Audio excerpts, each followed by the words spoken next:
이 늙은이가 감히 어디라고 더러운 발을 들이미는 개냐 당장 내쫓아라 뼈가 으스러지도록 매질을 해서라도 다시는 얼씬도 못하게 하란 말이다. 날카로운 비명 같은 고함이 차가운 겨울 허공을 찢어 발겼고 곧이어 둔탁한 타격음이 연달아 터져 나왔다. 억센 하인들의 몽둥이가 늙은 거지의 등과 다리를 사정없이 후려칠 때마다 뼈마디가 비명을 지르는 듯한 고통이 전신을 휘감았다. 찢어진 삼벗 사이로 붉은 선혈이 튀어 하얀 눈밭 위에 선명한 매화꽃을 피워냈다. 살을 애는 듯한 칼바람보다 더 차가운 것은 사람의 마음이라더니 눈보라가 휘몰아치는 이 엄동설 안의 늙은이 하나를 짐승처럼 내던지는 저들의 눈빛에는 일말의 자비심조차 서려 있지 않았다.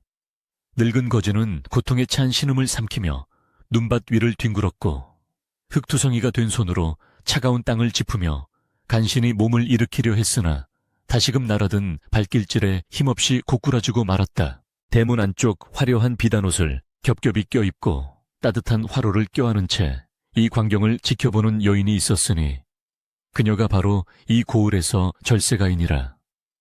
칭송받는 김진사 댁의 고명딸이었다. 그녀의 얼굴은 눈부시게 아름다웠으나 그 표정은 마치 오물을 본 듯 혐오감으로 가득 차 일그러져 있었다. 아가씨, 이 늙은이가 배가 고파 정신을 잃을 지경이라며 밥 한 술만 달라고 사정을 하기에 하인 하나가 주저하며 말을 꺼내려 하자 그녀는 싸늘한 눈초리로 말을 잘랐다. 시끄럽다. 내일이 무슨 날인지 모르느냐. 최 대감댁 도련님과 혼담이 오가는 중차대한 시기에 집안에 저런 재수 없는 거렁뱅이를 들여 부정을 타게 할 셈이냐. 썩 꺼지게 하지 않고 무얼 하고 있어. 그녀의 목소리에는 서리빨 같은 도끼가 서려 있었고 늙은 거지는 흐릿해지는 의식 속에서도 그 독한 말 한마디 한마디를 뼈에 새기듯 똑똑히 들었다. 사실 눈밭에 처박혀 신음하고 있는 이 늙은 거지는 진짜 거렁뱅이가 아니었다. 그는 이 나라에서 재물로 따지자면 왕실의 곡간도 부럽지 않다던 거부이자 고든 성품으로 만인의 존경을 받는 최대감 바로 그 사람이었다. 슬해둔 외아들의 혼처를 구하던 중 중매쟁이들이 입을 모아 칭송하는 규수들의 참모습을 직접 확인하고자 스스로 남루한 옷을 걸치고 거지 행세를 자처한 것이었다. 최 대감은 욱신거리는 허리를 감싸쥐며 속으로 깊은 탄식을 내뱉었다. 허요 겉모습은 천하의 절색이라더니 속은 독사가 들어앉아 있구나. 내 아들의 짝으로 저런 표독스러운 여인을 들였다가는 집안이 쑥대밭이 되고 말 것이야. 겉만 번지르르한 김진사 댁의 대문이 쾅 하고 닫히자 거대한 절망감이 눈보라와 함께 그를 덮쳤다. 최 대감은 떨리는 다리에 힘을 주어 간신히 일어섰다. 매질을 당한 종아리가 불에 댄 듯 화끈거렸고 찢어진 집신 사이로 스며든 눈 녹은 물이 발가락을 얼어붙게 만들었다. 그러나 육신의 고통보다 더 그를 괴롭히는 것은 인간에 대한 회의감이었다. 오늘 하루만 해도 벌써 3군데의 대가집을 돌았으나 결과는 매한 가지였다. 어떤 이는 개를 풀어 쫓아냈고 어떤 이는 소금을 뿌리며 재수험 붙었다고 침을 뱉었다. 명문가라 자부하는 집안의 여식들이 하나같이 비단 옷 속에 오만과 편견을 감추고 있었으니 최 대감의 실망감은 이루 말할 수 없었다. 그는 지팡이에 의지한 채 마을 어귀를 향해 절뚝거리며 걸음을 옮겼다. 휘몰아치는 눈보라 속에서 그의 뒷모습은 한없이 작고 초라해 보였으나 그 눈빛만은 잃어버린 보석을 찾으려는 사람처럼 형형하게 빛나고 있었다. 마을의 중심가를 벗어나자 으리으리하던 기와집들은 자취를 감추고 쓰러져가는 초가집들이 옹기종기 모여있는 빈민촌이 나타났다. 해는 이미 서산마루에 걸려 붉은 노을을 토해내고 있었고 밥 짓는 연기가 모락모락 피어오르는 다른 집들과 달리 이곳의 풍경은 삭막하기 그지없었다. 바람이 불 때마다 앙상한 나뭇가지들이 기괴한 소리를 내며 울었고 구멍 뚫린 문풍지는 쉴 새 없이 파르르 떨었다. 최대감은 이미 지칠 대로 지쳐 더 이상 걸음을 옮길 기력조차 남아있지 않았다. 이제 그만 돌아갈까? 아니야, 아직 가보지 못한 곳이 있지 않은가? 그는 문득 중매쟁이가 스치듯 했던 말을 떠올렸다. 몰락한 양반가의 딸이 하나 있는데 가난하지만 효심이 지극하고 품행이 단정하다는 이야기였다. 하지만 워낙 가세가 기울어 혼처 자리에도 끼지 못한다고 했다. 최대감은 마지막 힘을 짜내어 마을 가장 깊숙한 곳 산자락 밑에 위태롭게 매달려 있는 오두막으로 향했다. 그 집은 담장조차 제대로 갖추지 못해 쌀이나무 몇 개를 엉성하게 엮어 경계를 표시했을 뿐이었다.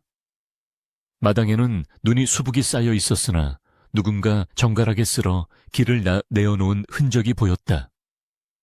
집 안에서는 인기척이 거의 느껴지지 않아 마치 빈집처럼 고요했다. 최 대감은 잠시 망설였다. 천하의 부자인 자신이 이런 누추한 곳까지 찾아와 며느리감을 구해야 한다는 사실이 처량하게 느껴지기도 했지만 화려한 기와집에서 겪은 몸열감을 떠올리니 차라리 이곳이 낫겠다는 생각이 들었다. 그는 짐진 목소리를 가다듬고 다 죽어가는 소리로 국어를 시작했다. 계시오. 아무도 안 계시오. 지나가는 과객인데 며칠을 굶어 기운이 하나도 없구려. 부디 밥 한 술만 적선해 주시오. 그의 목소리는 거센 바람소리에 묻혀 희미하게 흩어졌다. 잠시 후 삐걱거리는 소리와 함께 낡은 방문이 조심스럽게 열렸다. 문틈으로 새어나오는 희미한 호롱불 빛 사이로 남루하지만 정갈하게 빗어넘긴 머리를 한 처녀의 모습이 드러났다. 그녀의 옷은 여기저기 기운 자국이 역력한 무명천이었으나 맑고 투명한 눈동자만은 어둠 속에서도 별처럼 빛나고 있었다. 그녀는 눈보라 속에 서 있는 노인을 보자마자 화들짝 놀라며 밖으로 뛰쳐나왔다. 신발조차 제대로 신지 못한 맨발이었다. 어르신, 이 엄동설 안에 어찌 이러고 계십니까? 얼른 안으로 드시지요. 처녀의 목소리는 봄바람처럼 따뜻하고 부드러웠다. 그녀는 주저없이 최 대감의 더러운 소매를 붙잡아 부축했다. 최 대감은 짐짓 거절하는 체하며 뒤로 물러섰다. 아이고, 내 몰골이 이리 흉하고 냄새가 나는데 어찌 감히 남의 집 안방에 들겠소. 그저 문간방이나 헛간이라도 좋으니 하룻밤만 바람을 피하게 해주면 그 은혜는 잊지 않겠소이다. 그는 자신의 몸에서 나는 악취와 피비린내를 의식하며 고개를 숙였다. 그러나 처녀는 아랑곳하지 않고 그의 언손을 자신의 따뜻한 두 손으로 감싸 쥐었다. 그런 말씀 마세요. 사람은 누구나 귀한 법인데 어찌 짐승처럼 헛간에 모시겠습니까? 비록 누추하고 찬바람이 드는 방이지만 밖보다는 나을 것입니다.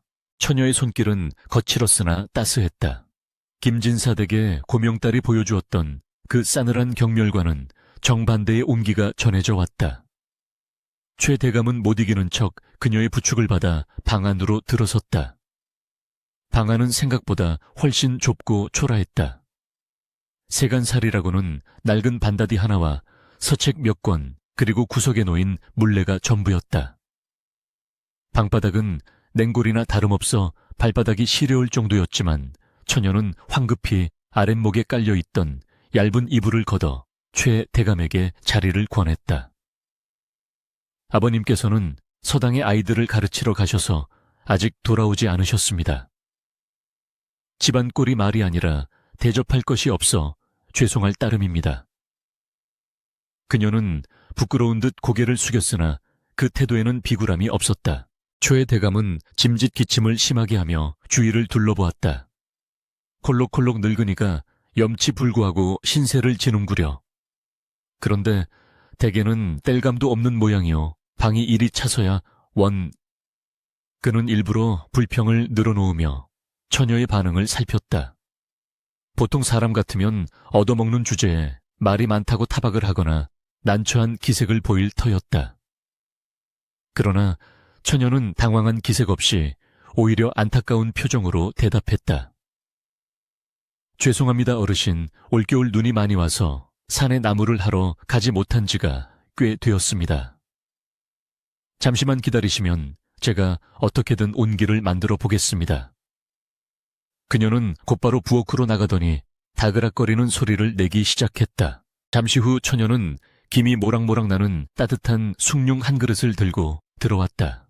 그릇은 이가 빠져 볼품없었으나 그 안에 담긴 숭늉은 구수한 냄새를 풍기며 최 대감의 코를 자극했다. 밥을 지을 쌀이 떨어져 이것밖에 드릴 게 없습니다. 이거라도 드시고 몸을 녹이세요. 처녀는 두 손으로 공손히 그릇을 받쳤다. 최 대감은 숭늉을 받아들며 그녀의 손을 유심히 보았다. 추위에 터지고 갈라져 피가 맺힌 손등이 눈에 들어왔다.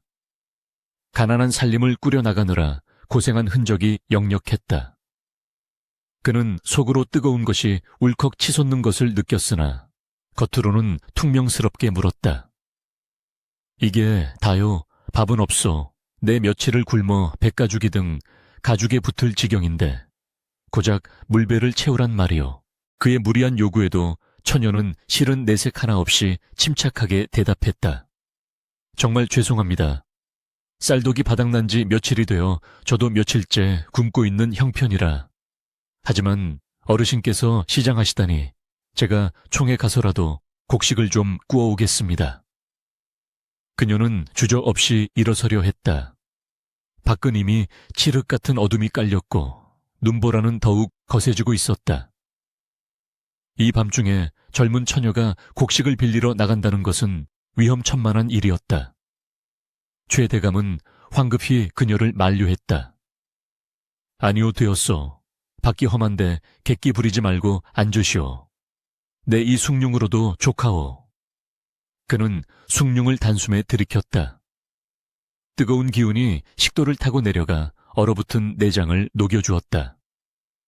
그것은 단순한 숭늉이 아니었다. 굶주린 자신을 위해 기꺼이 내어준 그녀의 생명과도 같은 양식이었다. 그때였다. 최 대감이 덮고 있던 이불자락 사이로 피 냄새가 풍겼는지 처녀의 시선이 그의 다리에 머물렀다.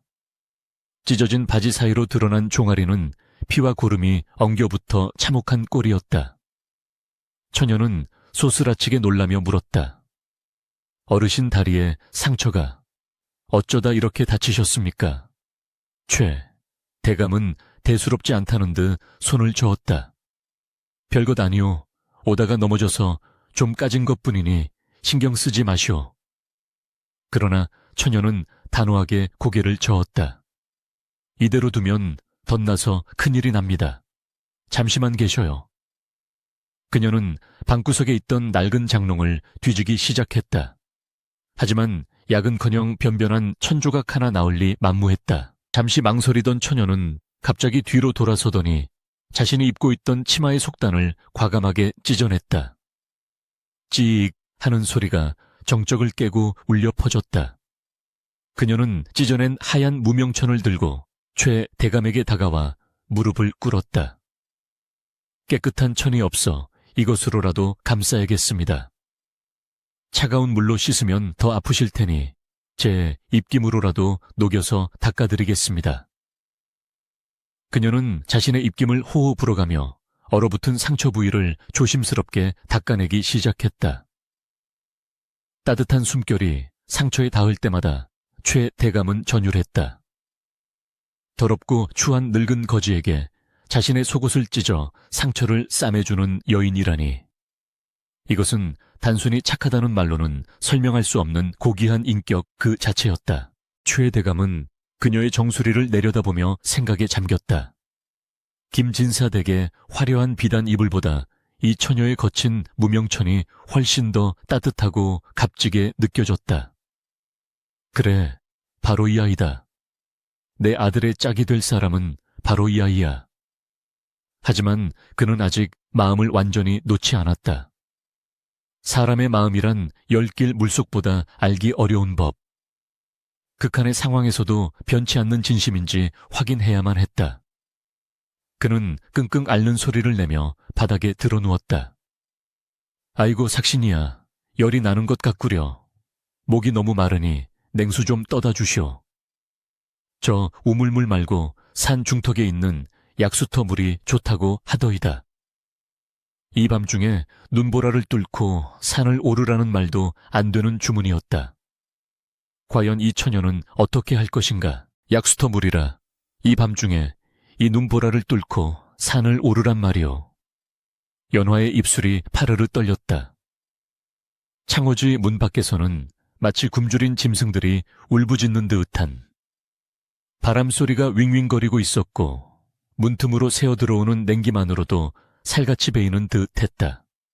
칠흑 같은 어둠이 산하를 집어삼킨 지 오래였고 길조차 보이지 않는 험한 산길을 그것도 집신 한 짝 제대로 갖추지 못한 처녀의 몸으로 다녀오라는 것은 사실상 죽으러 가라는 말이나 다름없었다.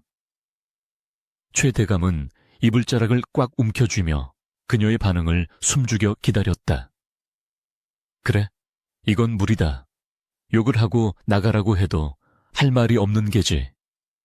썩 꺼지라고 소리쳐라. 그것이 차라리 인간적이다. 그의 마음 한구석에서는 제발 그녀가 거절하기를 바라는 묘한 죄책감이 피어올랐다. 그러나 연화의 눈동자에서 일렁이던 망설임은 찰나에 불과했다. 그녀는 조용히 자리에서 일어나 온매무새를 다듬으며 단호한 목소리로 말했다. 어르신께서 그토록 원하시니 제가 다녀오겠습니다. 열이 나고 갈증이 심할 때는 약수만 한 것이 없지요. 조금만 기다리시면 속이 뻥 뚫릴 만큼 시원한 물을 떠오겠습니다. 그녀의 얼굴에는 원망이나 짜증 대신 아픈 아버지를 걱정하는 딸의 애틋함만이 서려 있었다. 최 대감은 순간 말문이 막혀 멍하니 그녀를 바라보았다. 아니 낭자, 정말 갈세미오 밖은 한 치 앞도 보이지 않소. 그가 당황하여 만류하려 했으나 연화는 이미 부엌에서 낡은 물동이를 챙겨 들고 있었다.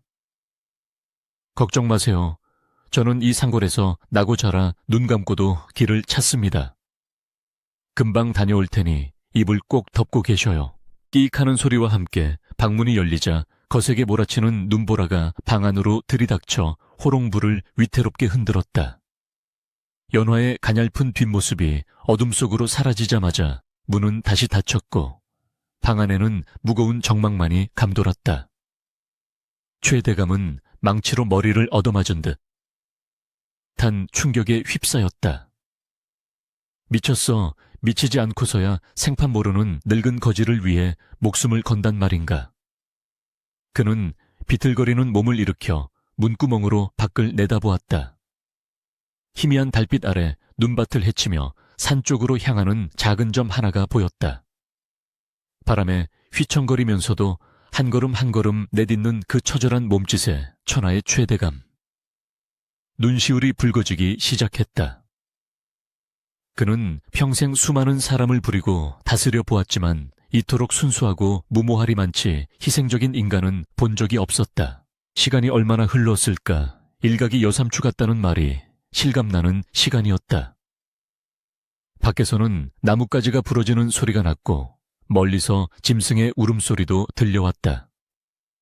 최대감은 안절부절 못하며 방 안을 서성였다. 내가 큰 죄를 짓는구나. 저 아이가 잘못되면 내 평생 무슨 낯으로 하늘을 우러르겠는가. 후회와 초조함이 극에 달할 무렵 마당에서 사박거리는 발소리가 들렸다. 문이 벌컥 열리며 눈사람처럼 온몸이 하얗게 변해버린 연화가 들어섰다. 그녀의 얼굴은 동상에 걸린 듯 붉다 못해 검푸르게 변해 있었고 입술은 터져 피가 배어 나오고 있었다. 손에 들린 물동이의 물은 살얼음이 껴 찰랑거렸다. 어르신, 물 떠왔습니다. 연화는 말을 채 잊지도 못하고 덜덜 떨며 물동이를 내려놓았다. 그녀의 손은 얼어서 굳어버린 탓에 손가락이 펴지지 않을 지경이었다. 그럼에도 그녀는 급히 바가지를 찾아 물을 떴다. 그리고는 차가운 물이 혹여나 노인의 이가 시릴까봐 자신의 언손으로 바가지 겉면을 감싸쥐고 입김을 불어 냉기를 가시게 한 뒤에야 최 대감에게 내밀었다. 많이 기다리셨지요. 천천히 드세요. 최 대감은 떨리는 손으로 바가지를 받아들었다. 목구멍이 뜨거워져 물을 삼키기도 힘들 지경이었다. 그는 물을 마시는 척하며 소매로 눈물을 훔쳤다.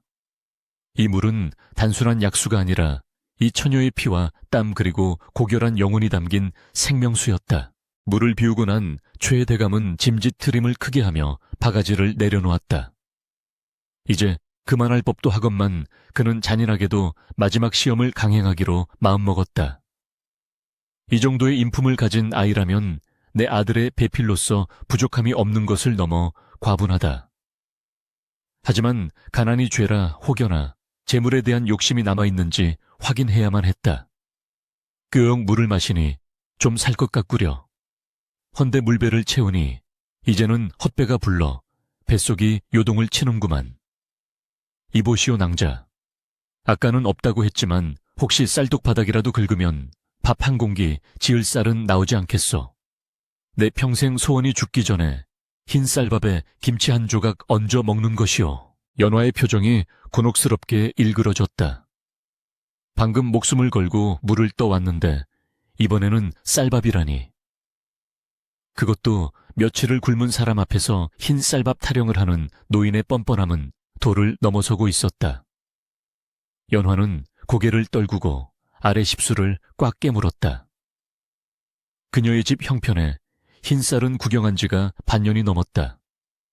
그러나 그녀는 곧 결심한 듯 고개를 들었다. 어르신, 잠시만 기다리셔요. 그녀는 방구석에 놓인 낡은 반다디 깊숙한 곳을 뒤적이기 시작했다. 한참을 달그락거리더니 색동 주머니 하나를 조심스럽게 꺼냈다. 그것은 그녀가 돌아가신 어머니 제사상에 올리기 위해 삭바느질을 하며 한 줌 두 줌 모아둔 피눈물 같은 햅쌀이었다. 연화는 주머니를 들고 부엌으로 나갔다. 쌀 씻는 소리가 조그맣게 들려왔다. 최 대감은 벽에 귀를 대고 그 소리를 들었다. 저 아이가 숨겨둔 비상식량을 꺼냈구나. 제사상에 올릴 쌀을 생면부지의 거지에게 내어주다니. 잠시 후 구수한 밥 냄새가 방 안가득 퍼지기 시작했다.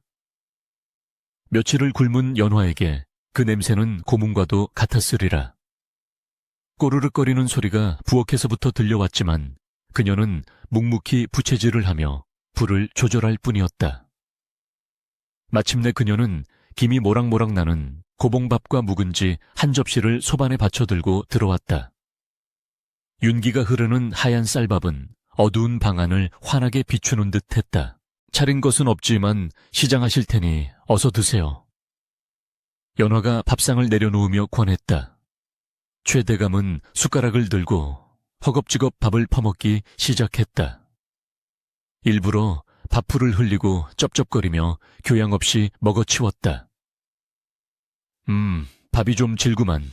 뜸을 덜 들였어. 김치는 또 왜 이리시어 터졌노? 그는 불평을 쏟아내면서도 밥그릇을 싹싹 비웠다. 연화는 그 모습을 바라보며 마른 침을 삼켰으나 얼굴에는 흐뭇한 미소를 띠고 있었다. 죄송합니다.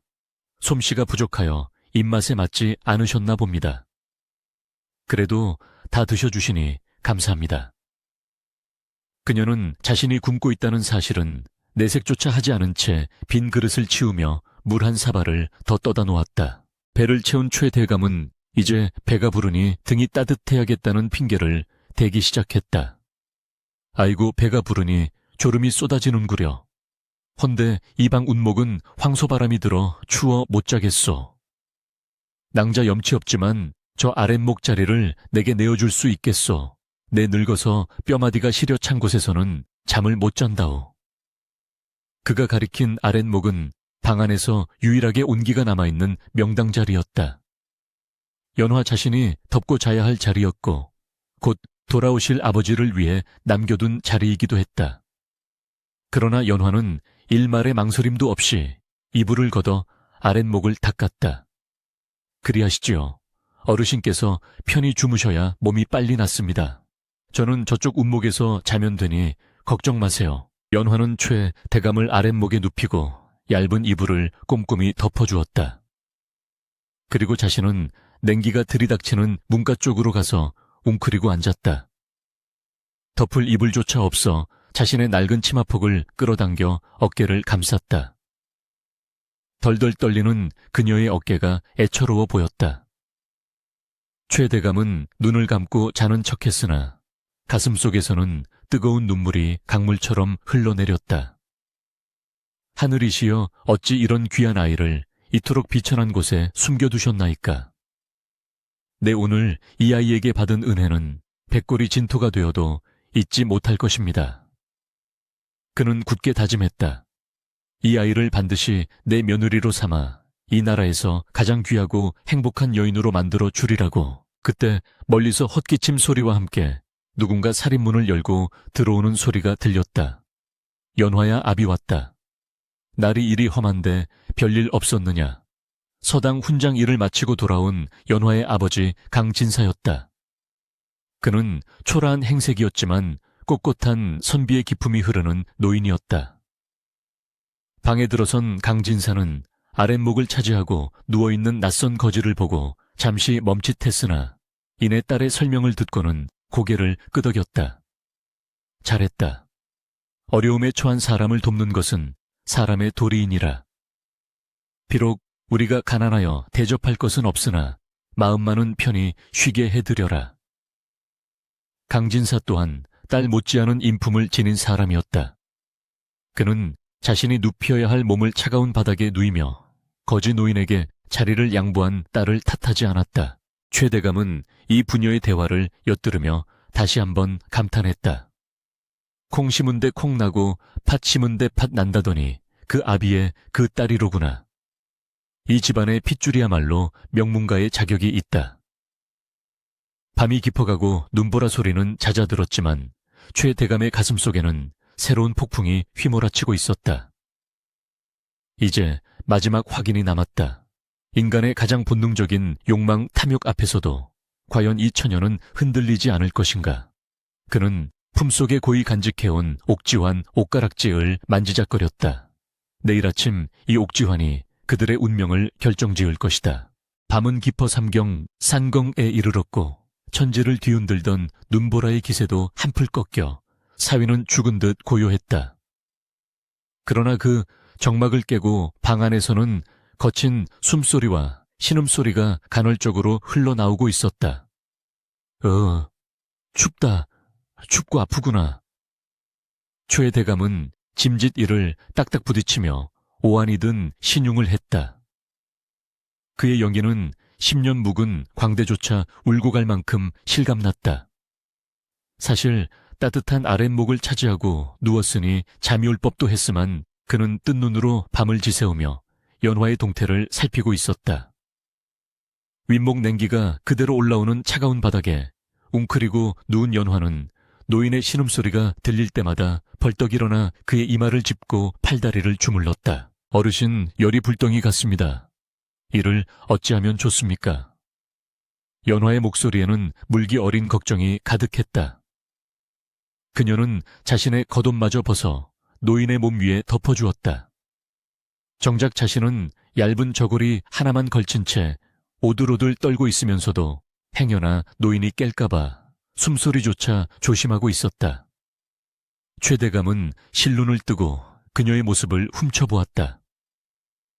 달빛이 문창호지를 뚫고 들어와 그녀의 헬쑥한 얼굴을 비추었다. 그녀는 잠시 고민하는 듯하더니 벽에 걸린 낡은 가위를 바라보았다. 그리고는 자신의 길고 풍성한 머리카락을 만지작거렸다. 내일 날이 밝는 대로 읍내 장터에 나가 이 머리카락이라도 잘라 팔아야겠다. 그래야 약 한 첩이라도 지어드릴 수 있을 테니. 그녀의 결심 어린 독백이 최 대감의 귀에 쟁쟁하게 울렸다. 부모도 아닌 길 가다 만난 거지를 위해 신체 발부 셴티파후를 훼손하려 하다니 이는 효샤오를 넘어선 성인 샹린의 경지였다. 새벽 달기 회를 치고 동창이 밝아올 무렵 최 대감은 자리에서 일어났다. 밤새 한숨도 못 잔 연화는 그제야 깜빡 잠이 들어 문가에 머리를 기대고 꾸벅거리고 있었다. 최 대감은 조심스럽게 몸을 일으켰다. 이제 마지막 시험을 치를 시간이었다. 그는 품속 깊은 곳에 감춰두었던 비단 주머니를 꺼냈다. 그 안에는 가문의 갑오이자 왕실에서 하사받았던 귀하디귀한 옥지환, 유치환이 들어있었다. 옥의 빛깔이 빛이보다 푸르고 영롱하여 웬만한 기와집 몇 채 값은 좋게 나가는 물건이었다. 그는 잠시 망설이다가 연화가 덮고 있던 낡은 이불 귀퉁이 밑 지프로 엮은 자리 틈새에 옥지환을 툭 떨어뜨렸다. 반지는 소리 없이 지푸라기 속에 파묻혔다. 이것을 보고도 욕심을 내지 않는다면 너는 사람이 아니라 하늘이 내린 선녀일 게다. 초의 대감은 복잡한 심경을 뒤로하고 헛기침을 하며 문을 열었다. 찬바람이 들이닥치자 연화가 화들짝 놀라 눈을 떴다. 어르신 벌써 일어나셨습니까? 몸은 좀 어떠신지요? 그녀는 부스스한 얼굴로 황급히 일어나 최 대감을 부축하려 했다. 최 대감은 지팡이를 짚으며 짐짓 쌀쌀맞게 대꾸했다. 밤새 끙끙 앓았더니 삭신이 쑤시는구만. 그래도 신세를 졌으니 인사나 하고 가려 했소. 갈 길이 멀어 이만 떠나야겠소. 연화는 당황하여 그를 만류했다. 아직 해가 다 뜨지도 않았습니다. 몸도 성치 않으신데 아침이라도 드시고 가시죠. 어제 남은 누룽지라도 끓여 드리겠습니다. 그녀의 간곡한 만류에도 최 대감은 고개를 저었다. 아니요, 얻어먹은 밥값은 내 나중에 2년이 닿으면 갚으리다. 내 팔자가 역마살이 끼어 한 곳에 오래 머물지 못하니 잡지 마시오. 그는 뒤도 돌아보지 않고 서둘러 살인문을 나섰다. 눈 쌓인 마당에는 그의 집신 자국이 꾹꾹 찍혀 나갔다. 연화는 대문 밖까지 따라 나와 그의 뒷모습이 마을 어귀로 사라질 때까지 한참을 서성였다. 방으로 돌아온 연화는 노인이 머물다 간 자리를 정리하기 시작했다. 이불을 개고 자리를 털던 그때였다. 어맛집 자리 틈새에서 무언가 초록빛을 띠며 반짝이는 것이 눈에 들어왔다. 그녀는 조심스럽게 손을 뻗어 그것을 집어들었다. 손바닥 위에 놓인 것은 영롱한 빛을 발하는 쌍가락지 옥지환이었다. 척 보기에도 예사 물건이 아니었다. 가난한 시골 처녀의 눈에도 그것이 얼마나 값비싼 물건인지 단번에 알 수 있을 정도였다. 연화의 심장이 쿵쿵 뛰기 시작했다. 순간 수만 가지 생각이 그녀의 머릿속을 스치고 지나갔다. 이 반지 하나면 쌀독을 채우고도 남아 평생 굶주림 걱정 없이 살 수 있을 것이다. 늙으신 아버지께 따뜻한 비단옷과 고기 반찬을 해드릴 수도 있고 무너져가는 이 초갓집을 번듯하게 고칠 수도 있을 것이다. 아니, 어쩌면 다시 양반가의 체면을 세우며 떵떵거리고 살 수 있을지도 모른다. 누가 본 사람도 없었다. 그저 주었다고 혹은 노인이 밥값으로 주고 간 것이라 생각하면 그만이었다. 악마의 속삭임이 귓가를 간지럽히는 듯했다. 가난에 지친 영혼에게 재물의 유혹은 그만큼 달콤하고 치명적이었다. 하지만 연화의 흔들림은 길지 않았다. 그녀의 얼굴이 하얗게 질렸다. 이건 그 어르신의 물건이야. 행색은 남루하셨지만 아마도 조상 대대로 물려받은 소중한 정표가 틀림없어. 이걸 잃어버리셨으니 얼마나 애타게 찾으실까. 그녀는 반지를 움켜쥐고 벌떡 일어났다. 탐욕 대신 타인의 아픔을 먼저 헤아리는 마음, 그것이 연화의 본성이었다. 그녀는 집신을 신을 새도 없이 버선발로 마당을 뛰쳐나갔다. 어르신, 연화는 눈 쌓인 길을 달리기 시작했다. 발바닥에 차가운 눈이 닿아 감각이 없어질 지경이었고 날카로운 얼음 조각이 버선을 뚫고 살을 찔러 피가 배어나왔다. 하지만 그녀는 고통을 느낄 겨를이 없었다. 혹여나 노인이 멀리 가버렸을까봐, 영영 이 귀한 물건을 돌려주지 못할까봐 그녀의 가슴은 조바심으로 까맣게 타들어갔다. 숨이 턱 끝까지 차오르고 심장이 터질 것 같았지만 그녀는 멈추지 않았다. 마을 어귀를 지나 고갯마루를 향해 죽을 힘을 다해 뛰었다. 저 멀리 지팡이를 짚고 힘겹게 언덕을 오르는 노인의 뒷모습이 보였다. 최 대감은 사실 천천히 걷고 있었다. 혹시나 하는 마음에 그녀가 쫓아오기를 기다리는 마음. 반 그냥 잊어버리고 행복하게 살기를 바라는 마음 반으로 걸음을 늦추고 있었던 것이다. 어르신 거기 서세요. 잠깐만요. 헐떡이는 숨소리와 함께 다급한 외침이 들려오자 최 대감의 발걸음이 우뚝 멈췄다.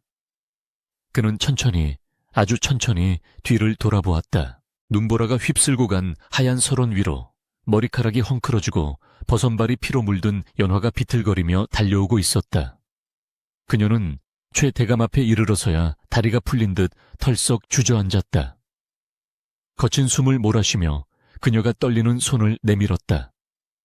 그 손 안에는 옥지환이 고스란히 쥐어 있었다. 허억 해억. 어르신, 이거 떨어뜨리셨습니다. 주무시던 자리에. 이것이 말을 잇지 못할 정도로 숨이 찼지만 그녀의 눈빛은 안도감으로 빛나고 있었다. 최 대감은 그 모습을 보고 말문이 막혔다. 가슴 깊은 곳에서 뜨거운 것이 울컥 치솟아 올라 목구멍이 메여왔다. 그는 떨리는 목소리로 짐짓 모른 체하며 물었다. 아니 이것은 내 옥지환이 아니냐. 내 정신이 없어 흘린 모양이구나. 헌데 너는 이것이 귀한 물건인 줄 몰랐느냐. 이걸 가지면 네 팔자가 필 텐데 어찌하여 이 고생을 하며 가져왔느냐. 그의 질문은 날카로웠으나 그 눈빛은 이미 무장해제되어 자애로움으로 가득 차 있었다. 연화는 숨을 고르며 고개를 들었다. 그녀의 맑은 눈동자가 최 대감의 눈을 똑바로 응시했다. 어르신 물건에는 각기 주인이 있는 법입니다. 제 것이 아닌 것에 욕심을 내면 그것은 재물이 아니라 애후어가 되어 돌아옵니다. 하물며 어르신께서 그토록 소중히 여기시는 물건을 제가 어찌 가로채겠습니까? 잃어버리신 줄 알고 상심하실까봐 그게 걱정되어 달려왔을 뿐입니다. 그녀의 대답은 한치의 거짓도 없는 진심이었다. 최 대감은 더 이상 참지 못하고 고개를 들어 하늘을 올려다보았다. 눈물이 주르륵 흘러내려 그의 흙투성이 볼을 타고 내렸다. 하늘이시여 감사합니다. 내 평생을 바쳐 찾아 헤매던 보석을 드디어 만났습니다. 그는 지팡이를 내던지고 덥석 연화의 손을 잡았다. 그의 손은 따뜻했고 더 이상 거지의 손이 아니었다. 고맙다. 정말 고맙다. 내 마음이 이 옥지환보다 1000배 만배는 더 곱고 귀하구나. 최 대감은 품에서 비단 수건을 꺼내 연화에 얼어붙고 피가 맺힌 발을 감싸주었다. 연화는 영문을 몰라 어리둥절한 표정으로 그를 바라보았다. 어르신 어찌 이러십니까? 저는 당연한 일을 했을 뿐입니다. 최 대감은 이제 연기를 거두고 본래의 위엄 있는 목소리로 말했다. 낭자 내 말을 잘 들으시오. 나는 거지가 아니오. 내 이름은 최가 성을 쓰는 사람이오. 오늘 낭자가 보여준 그 고귀한 마음씨를 내 죽는 날까지 잊지 않을 것이오. 며칠 뒤 내 집에서 작은 잔치가 있으니 부디 아버님을 모시고 찾아와 주시오. 내 꼭 낭자에게 보답하고 싶소이다. 연화는 깜짝 놀라 뒤로 물러섰다. 거지가 아니라니 최가라면 이 고을에서 제일 가는 부자 최 대감을 말하는 것인가. 하지만 눈앞의 노인은 여전히 남루한 옷을 입고 있었다. 혼란스러워하는 그녀에게 최 대감은 의미심장한 미소를 지으며 옥지환을 다시 그녀의 손에 쥐어주었다. 이것은 내가 흘린 것이 아니라 하늘이 낭자에게 내린 선물이니 잠시 맡아두시오. 잔칫날 이것을 끼고 오면 내 낭자를 알아볼 수 있을 것이오. 말을 마친 최 대감은 멍하니 서 있는 연화를 뒤로하고 이번에는 호탕한 웃음소리를 내며 눈길을 걸어 내려갔다. 그의 발걸음은 올 때와 달리 깃털처럼 가벼웠다. 멀어지는 노인의 뒷모습을 바라보며 연화는 손에 쥐인 옥지환을 가슴에 품었다. 차가운 옷가락지에서 이상하리 많지 따뜻한 온기가 전해져 왔다. 그것은 단순한 반지가 아니라 다가올 거대한 운명의 서막을 알리는 신호탄이었다. 닷새 뒤 최대감의 저택은 아침부터 북새통을 이루었다. 대문이 활짝 열리고 전국 팔도에서 내로라 하는 사내 진미가 집마차에 실려 꼬리에 꼬리를 물고 들어왔다. 고소한 기름 냄새와 떡지는 향기가 담장을 넘어 마을 어귀까지 퍼져나가니 지나가던 개들조차 침을 흘리며 담벼락을 기웃거릴 정도였다. 오늘은 최 대감이 외아들의 혼처를 정하고 고을 사람들에게 그 경사를 알리는 잔칫날이었다. 마당에는 오색 차일이 쳐지고 멍석 위에는 수십 개의 교자상이 줄지어 놓였으며 풍악을 울리는 광대들의 꽹과리 소리가 하늘을 찔렀다. 고을의 양반들은 물론이요. 내노라 하는 유지들이 앞다투어 비단 옷을 입고 하인들을 대동하여 최 대감댁 문턱을 밟았다. 그들의 표정에는 하나같이 기대감과 긴장감이 교차하고 있었으니 과연 누가 저 거대한 부후를 거머쥘 행운의 주인공이 될 것인가에 대한 호기심 때문이었다. 그 화려한 행렬 속에 유독 눈에 띄는 가마가 있었으니 바로 김진사 댁의 가마였다. 4명의 교꾼이 맨 가마는 온통 붉은 비단과 금장식으로 치장되어 있어 멀리서도 번쩍거렸다. 가마에서 내린 김진사의 딸 김소전은 그야말로 천상의 선녀가 하강한 듯 화려했다. 머리에는 칠보단장을 하고 몸에는 중국에서 들여온 최고급 공단으로 지은 저고리와 치마를 겹겹이 입어 걸을 때마다 사각거리는 비단 소리가 났다. 그녀의 얼굴은 분으로 하얗게 칠해져 있었고 입술은 앵두처럼 붉었으나 그 눈매는 여전히 오만함으로 치켜 올라가 있었다. 호호, 오늘이 바로 내가 이 집안의 안주인이 되는 날이로구나. 내 미모와 가문이 아니면 누가 감히 최대감 댁 며느리 자리를 넘보겠어. 그녀는 부채로 입을 가리며 교태 섞인 웃음을 흘렸다. 김진사 역시 뒷짐을 지고 거드름을 피우며 딸의 말에 맞장구를 쳤다. 암 그렇고 말고 이미 중매쟁이를 통해 이야기가 다 된 것 아니냐. 오늘은 그저 형식적인 자리일 뿐이다. 그때 대문 한 구석으로 초라한 부녀가 조심스럽게 들어섰다. 강진사와 연화였다. 연화는 색바랜 옥색 무명 저고리에 남색 치마를 입고 있었는데 아무리 깨끗하게 빨아 입었다 해도 김소조의 비단옷에 비하면 초라하기 그지없었다. 그녀는 수많은 사람들의 시선과 화려한 분위기에 압도되어 고개를 푹 숙이고 있었다. 아버지, 아무래도 저희는 올 곳이 아닌 것 같습니다. 그냥 돌아가는 게. 연화가 기어들어가는 목소리로 말하자 강진사가 그녀의 손을 꼭 잡았다. 아니다. 그 어르신께서 신신당부하시지 않았느냐. 약속을 지키는 것이 사람의 도리다. 당당하게 어깨를 펴라. 연화의 등장에 김소조가 눈살을 찌푸리며 다가왔다. 어머, 이게 웬 퀴퀴한 냄새야. 아니, 이게 누구야? 산밑 오두막에 사는 거지 처녀 아니니.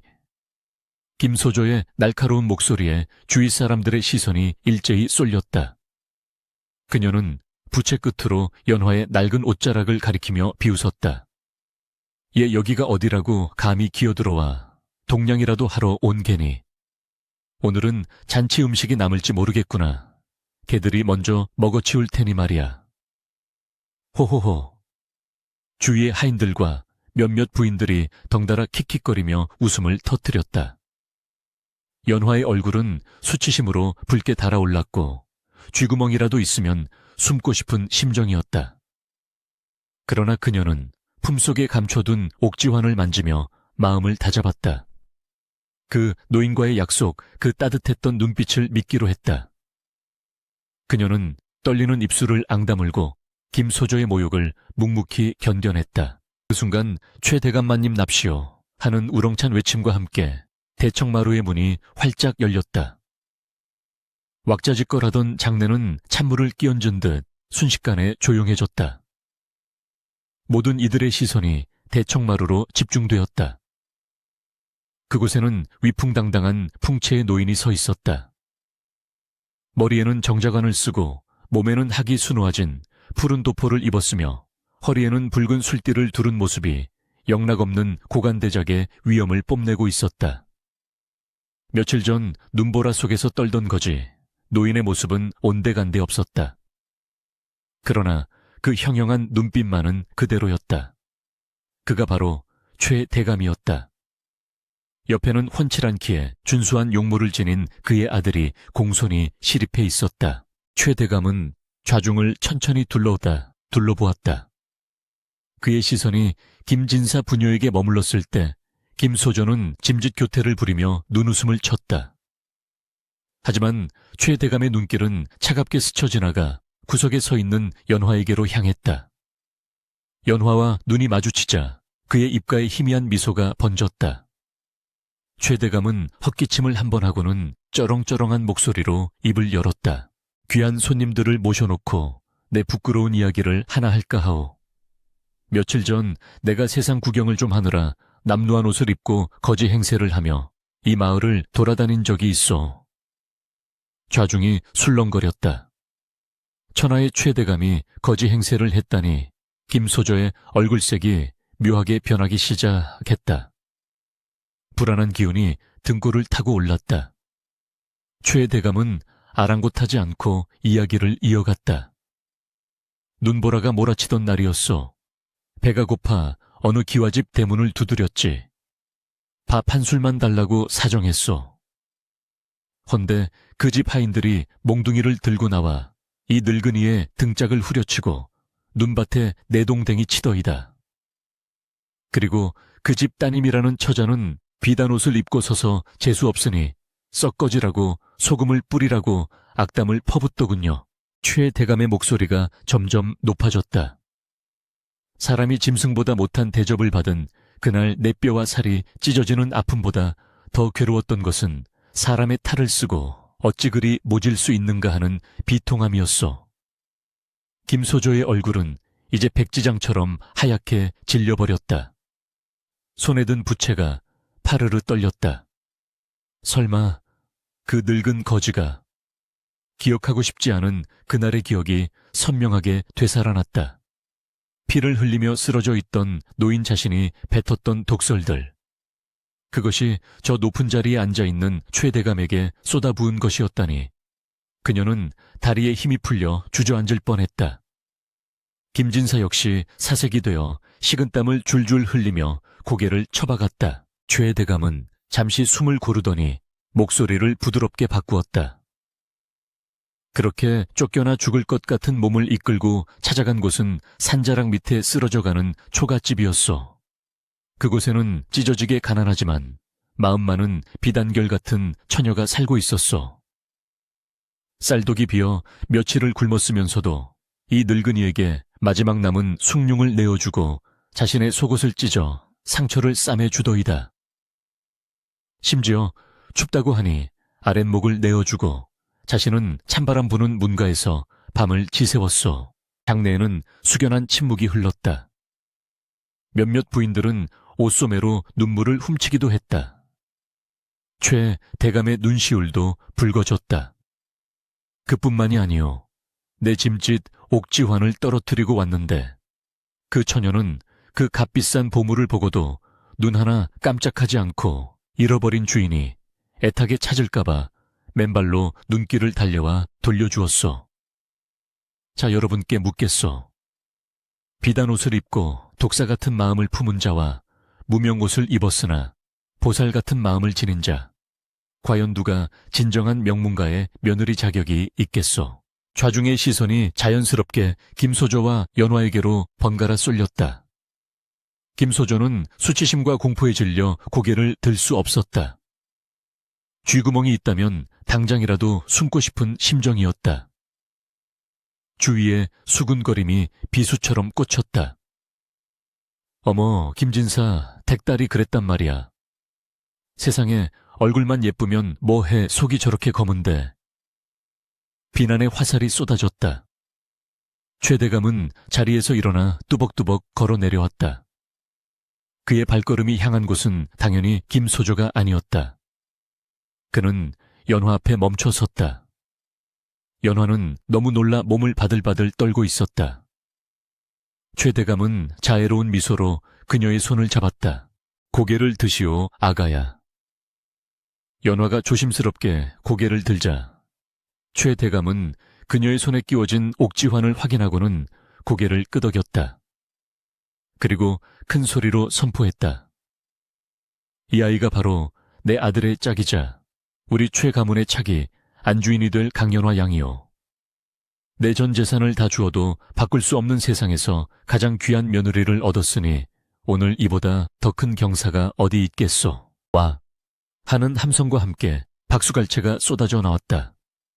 광대들은 다시 풍악을 울리기 시작했고 사람들은 연화의 덕행을 칭송하며 축하의 인사를 건넸다. 최 대감의 아들이 다가와 연화에게 정중히 고개를 숙여 인사를 올렸다. 아버님께 말씀 많이 들었습니다. 낭자의 고운 마음씨를 본받아 평생 아끼고 사랑하겠습니다. 그의 따뜻한 눈빛에 연화의 눈에서 참았던 눈물이 왈칵 쏟아졌다. 그것은 서러움의 눈물이 아니라 벅찬 감동과 기쁨의 눈물이었다. 반면 김진사와 김소조는 사람들의 따가운 눈총을 견디지 못하고 도망치듯 자리를 떠났다.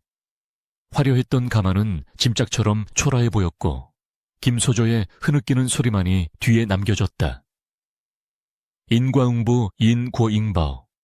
뿌린 대로 거둔다는 옛말이 하나도 틀리지 않음을 보여주는 순간이었다. 최 대감은 연화의 손을 이끌고 대청마루 가장 높은 자리로 올라갔다. 연화의 낡은 무명옷은 그 어떤 비단 옷보다 빛나 보였고 그녀의 손가락에 끼워진 옥지화는 주인을 제대로 만난 듯 영롱한 빛을 발했다. 잔치는 밤늦도록 계속되었고 연화의 이야기는 사람들의 입을 타고 전설처럼 퍼져나갔다. 가난하고 보잘것없던 오두막집 효녀가 하루아침에 대감마님의 며느리가 된 사연은 단순히 운이 좋아서가 아니라 그녀가 쌓은 덕대의 결과임을 모르는 이는 아무도 없었다. 혼례식 날 최대감의 99칸 기와집은 구름처럼 몰려든 하객들로 인산인해를 이루었다. 청사초롱이 밤하늘의 별처럼 마당 가득 내걸렸고 집안 곳곳에는 붉은 비단과 푸른 비단이 물결치듯 넘실거렸다. 연화는 궁중에서나 볼 법한 화려한 화롯을 입고 머리에는 족두리를 쓴 채 수줍게 대례청에 섰다. 연지곤지를 찍은 그녀의 얼굴은 봄날의 복사꽃보다 붉고 고왔으며 그 자태는 마치 하늘에서 내려온 선녀가 지상에 잠시 머무르는 듯했다. 하지만 사람들의 감탄을 자아낸 것은 비단옷의 화려함이 아니라 그녀의 단아한 눈빛에서 뿜어져 나오는 기품이었다. 가난의 때를 벗고 덕대의 옷을 입은 연화는 그 누구보다 빛나는 신부였다. 혼례가 진행되는 동안 최대감은 흐뭇한 미소를 감추지 못하고 수염을 쓰다듬었다.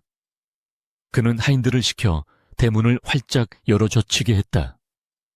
오늘 내 아들의 혼례는 우리 집안만의 경사가 아니다. 이 고을의 모든 가난한 이들, 굶주린 이들, 지나가는 과객들까지 모두 들어와 배불리 먹고 가게 하라. 주인의 넉넉한 인심에 힘입어 마당 한쪽에는 거대한 솥단지들이 걸리고 쇠고기국 끓이는 냄새가 진동했다. 평소 같으면 문전박대당했을 거지들과 천민들이 상석을 차지하고 앉아 춤을 추며 즐거워했다. 그 광경을 지켜보던 연화는 시아버지께 조용히 다가가 귓속말로 속삭였다. 아버님, 저들이 배불리 먹는 모습을 보니 제 배가 부른 것보다 더 기쁩니다. 이 은혜 평생 잊지 않고 베풀며 살겠습니다. 세월은 유수와 같이 흘러 어느덧 10년이라는 시간이 지났다. 강산도 변한다는 그 긴 세월 동안 최대감 댁에는 웃음꽃이 질 날이 없었다. 연화는 안방마님으로서 집안 살림을 알뜰살뜰 보살폈다. 그녀는 단순히 국간을 지키는 것에 그치지 않고 흉년이 들 때마다 국간을 열어 굶주리는 백성들에게 곡식을 나누어 주었다. 또한 병든 노인들에게는 약재를 보내고 부모 없는 아이들을 거두어 입히고 먹였다. 사람들은 그녀를 살아있는 관세음보살이라 칭송했으며 최 대감댁 앞을 지나갈 때면 누구나 옷깃을 여미고 경의를 표했다. 그녀의 덕망은 입소문을 타고 조정에까지 전해져 임금님으로부터 효부 셔후 정려문을 하사받는 영광까지 누리게 되었다. 연화의 지극한 내조 덕분이었을까. 남편인 최 도령 또한 학문에 정진하여 과거 시험에서 장원 급제하는 쾌거를 이루었다. 그가 금이 환양하여 어사화를 머리에 꽂고 백마를 타고 마을로 들어오던 날 온 고을이 떠나갈 듯한 환호성이 울려 퍼졌다. 남편은 고을의 원님이 되어서도 아내의 가르침을 잊지 않고 선정을 베풀었다. 억울한 백성의 하소연에 귀를 기울이고 탐관오리들을 엄벌하여 다스리니 백성들은 태평성대가 도래했다며 태평가를 불렀다. 연화는 남편이 관직에 나아가 교만해지지 않도록 늘 곁에서 겸손과 애민 애이민의 마음을 일깨워주는 지혜로운 조언자 역할을 톡톡히 해냈다. 어느 화창한 봄날, 백발이 성성한 초의 대감은 사랑채 툇마루에 앉아 따스한 햇볕을 쬐고 있었다. 그의 무릎에는 토끼 같은 손주들이 매달려 재롱을 부리고 있었고 마당에는 연화가 정성스레 가꾼 모랑꽃이 흐드러지게 피어 있었다. 최 대감은 손주들의 머리를 쓰다듬으며 옛 생각에 잠겼다. 눈보라치던 그 겨울밤 찢어진 옷을, 입고 떨며 찾아갔던 그 낡은 오두막집. 만약 그때 연화가 자신을 내쳤더라면, 만약 그녀가 옥지환을 욕심내었더라면 지금의 이 행복은 존재하지 않았을 것이다. 그때 연화가 정갈하게 깎은 과일상을 들고 사랑채로 들어왔다. 세월의 흐름 속에 눈가에는 잔주름이 잡혔으나 그 온화한 미소는 예전 그대로였다. 아버님, 시장하시죠. 햇과일이 달게 이거 좀 가져왔습니다. 연화가 공손히 상을 내려놓자 최 대감은 그녀의 손을 꼭 잡았다. 투박했던 그녀의 손은 이제 고운 비단처럼 부드러워졌지만 그 안에 담긴 온기는 여전히 뜨거웠다. 아가야, 내 평생 수많은 재물을 모으고 권세를 누려보았지만 내 인생 최고의 보물은 금은 보화가 아니라 바로 너란다. 네가 우리 집에 들어온 후로 가문이 번성하고 자손들이 잘 되었으니 이 모든 것이 내 덕분이다. 최 대감의 목소리는 물기를 머금고 있었다. 연화는 부끄러운 듯 고개를 숙이며 대답했다. 아닙니다, 아버님. 천한 저를 귀하게 여겨주시고 딸처럼 아껴주신 아버님의 은혜 덕분입니다. 저는 그저 아버님께서 보여주신 길을 따라 걸었을 뿐입니다. 두 사람의 대화는 봄바람에 실려 담장 밖으로 퍼져나갔다. 한편 그 시각 김진사 댁의 소식은 흉흉하기 그지없었다. 최 대감댁과의 혼사가 깨진 후 김소조는 성격이 더욱 괴팍해져 시집가는 곳마다 쫓겨나기를 반복하다가 결국 늙은 과부가 되어 쓸쓸히 늙어가고 있다고 했다. 가세는 기울어 하인들은 모두 도망갔고 화려했던 기와집은 폐가가 되어 잡초만 무성하다는 소문이었다. 사람들은 그 모습을 보며 혀를 찼다. 얼굴만 뜯어먹고 사나 마음보를 곱게 써야지. 인과응보가 따로 없어. 해가 뉘엿뉘엿 저물어가고 최 대감댁 사랑채에는 저녁 노을이 붉게 물들었다. 남편이 관에서 퇴근하여 돌아오자 온 가족이 모여 저녁상을 받았다. 김이 모락모락 나는 쌀밥과 정갈한 반찬들, 그리고 무엇보다 가족들의 얼굴에 피어난 행복한 웃음이 밥상머리를 가득 채웠다. 최 대감은 숟가락을 들기 전 잠시 눈을 감고 생각했다. 사람의 향기는 만리를 간다. 린샹 완리고 했던가. 꽃의 향기는 바람을 타고 흩어지지만 덕 있는 사람의 향기는 세월을 넘어 영원히 남는 법이로구나. 이야기는 여기서 끝을 맺는다. 겉모습으로 사람을 판단하고 재물로 가치를 매기는 세태는 예나 지금이나 변함이 없으나 진정한 가치는 눈에 보이지 않는 마음에 있다는 진리는 변치 않는다. 옥지환의 영롱한 빛보다 더 아름다웠던 연화의 마음씨는 수백 년이 지난 지금도 우리네 가슴속에 은은한 향기로 남아 진정한 부부와 행복이 무엇인지를 되묻게 한다. 최 대감이 남긴 마지막 교훈은 눈보라치는 겨울밤. 따뜻한 숭늉 한 그릇의 온기처럼 영원히 식지 않을 것이다.